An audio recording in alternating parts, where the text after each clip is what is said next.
नमस्कार, मैं हूं आदित्य पांडे और नो न्यूज़ के इस न्यूज़ राउंडअप में आपका स्वागत है। रामनवमी के अवसर पर आप सभी का अभिनंदन। अयोध्या में रामलला के साल भर में एक बार होने वाले सूर्य तिलक के लिए लाखों लोग श्रद्धालु अयोध्या में उमड़े और ये बताता है कि हमारी आस्था जो है वो दुनिया के बुरे से बुरे हालात में हमें लड़ने के लिए किस तरह ताकत देती है। बात शुरू करते हैं। जिस तरह से अमेरिका के प्रस्ताव को ईरान ने ठुकराया है, उसने अमेरिका को जो भी बाकी तरह की चोट तो देनी थी वो दी ही है, लेकिन उसकी महाशक्ति होने के गुरूर को बुरी तरह से चुनौती दी है, क्योंकि अभी तक इस तरह की चुनौती अमूमन अमेरिका को पेश नहीं आई थी और ईरान को भी उन्होंने बहुत आसानी से लेने की, शायद कहीं कुछ ट्रंप के जो प्लान थे उसमें उससे इतर चीज़ें जा रही हैं, ऐसा लग रहा है अभी हाल फिलहाल। तो हुआ ये है कि ईरान ने हाइफा, इज़राइल के हाइफा से लेके सऊदी अरब तक हर तरफ धमाके किए हैं, कहीं ड्रोन से कहीं मिसाइल से। सभी लगभग जितने उसके आसपास के देश हैं उन सब में उसने हमले किए हैं। और हद तो यह है कि हॉर्मुज़ क्षेत्र में उसने एक जहाज़ को भी तहस नहस कर दिया है। अभी ये तय नहीं हो पाया है कि ये जहाज़ कहाँ का था।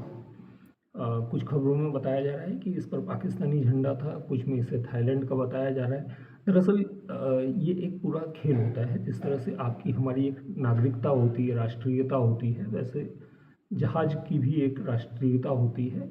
लेकिन ये कोई ज़रूरी नहीं कि वो अभी जो सामान ले जा रहा था वो उसी का हो, या वो जहाँ जा रहा था, या ये अपने आप में एक थोड़ा-सा वो है। और इसमें एक बड़ी चीज़ ये भी सामने आई है कि अब पाकिस्तान के जो धागे खुल रहे हैं, पाकिस्तान की जो पोल खुल रही है, उसने अच्छा खासा मुश्किलें खड़ी कर दी हैं पाकिस्तान के लिए, क्योंकि ईरान के विदेश मंत्री अब्बास अरागची ने तो सीधे ही कहा है कि पाकिस्तान ने हमारे साथ धोखा किया है।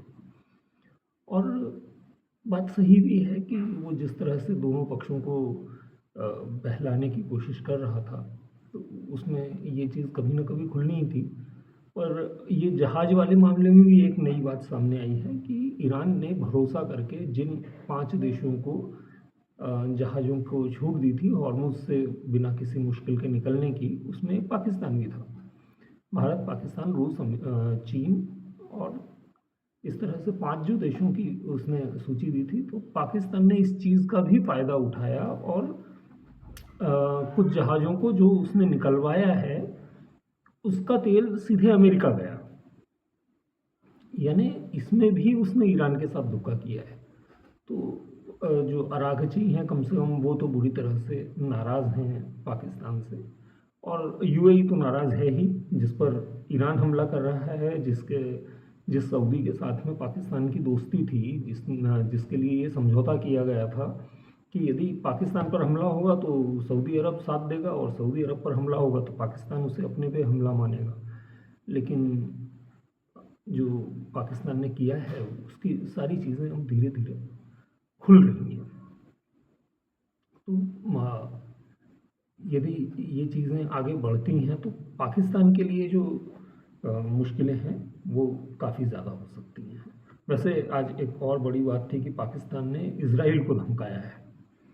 दरअसल ये धमकी तब आई है जब ईरान में के तेहरान में पाकिस्तान की दूतावास के पास में हमला हुआ, और वहाँ पर धमाके के बाद में ये दूतावास हिल गया। हालांकि दूतावास को कोई क्षति नहीं पहुंची, पर दूतावास हिल गया।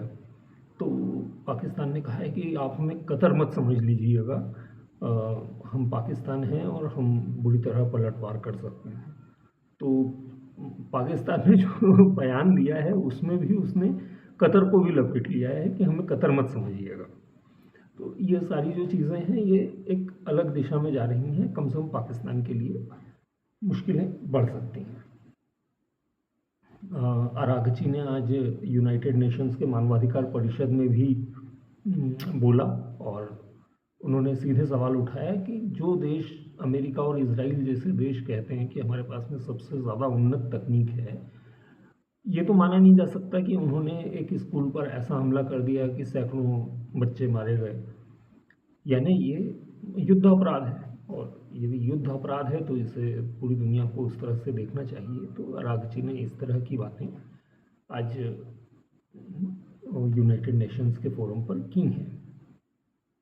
आज एक और चीज़ ये है कि ब्रिटेन ने बोला है कि हॉर्मोज़ के जरिए यदि ईरान पूरी दुनिया के व्यवसाय को बंधक बनाना चाहता है तो ये गलत तरीका है। अब ये गलत तरीका यदि याद करें तो यूएन की तरफ से गुटेरेस ने कल बोला था और आज वही बात ब्रिटेन ने लगभग 30 दिन होने आए हैं मतलब पूरा एक महीना हो गया है और अब ब्रिटेन और यूएन जो हैं वो ऐसे छुटपुट बयान जारी कर रहे हैं, पर फिर भी ब्रिटेन ने आज ये बात बोली है। भारत की तरफ लौटें तो भारत में सरकार ने आज तेल कंपनियों को थोड़ी राहत देने के हिसाब से एक्साइज ड्यूटी 10-10 रुपये पेट्रोल और डीजल दोनों पर कम कर दी है। तो डीजल पर तो ख़त्म ही हो गई है क्योंकि 10 रुपये ही एक्साइज ड्यूटी थी और वो ख़त्म कर दी गई है और पेट्रोल पर जो 13 रुपये थी वो 3 रुपये रह गई है। तो हालांकि ये जो अभी एक्साइज कम किया गया है इसका सीधा फ़ायदा कस्टमर्स को नहीं मिलना है, ग्राहकों तक नहीं पहुंचना है, क्योंकि इससे तेल कंपनियों का घाटा लेवल किया जाएगा। फिर भी ये अपने आप में राहत की बात है और इससे उन लोगों को ज़रूर एक राहत मिलेगी जो लाइन में लगे हुए थे कि तेल के भाव बढ़ने वाले हैं। और चूँकि कई जगहों से, कई देशों से खबरें भी आ रही थी कि कई गुना तक भाव बढ़ गए हैं, तो उस हिसाब से ये एक राहत देने की कोशिश की गई है कि अभी तेल के भाव बढ़ने नहीं जा रहे हैं। और फिर साथ में ये भी बता दिया गया है कि कम से कम 74 दिन का तो स्टॉक हमारे पास है जो कि पर्याप्त है। तो इस तरह से जो लंबी लंबी लाइनें लग रही थी पेट्रोल पंप्स पर, उसको उनमें थोड़ी कमी के लिए ये एक कदम उठाया गया है और जो एक पॉजिटिव इम्पैक्ट डाल सकता है। तो ये जो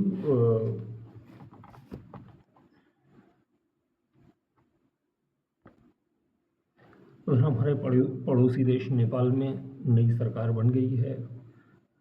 सिर्फ 2 साल पहले राजनीति में आए 2022 में बालेंद्र शाह ने राजनीति में कदम रखा था, काठमांडू के मेयर बने थे निर्दलीय के तौर पर और 3 साल के दरमियान वो आज प्रधानमंत्री बन गए हैं नेपाल के। तो ये हमारे पड़ोस की एक और बड़ी खबर है। ऐसी ही और भी खबरों के लिए लगातार बने रहिए हमारे साथ। नमस्कार।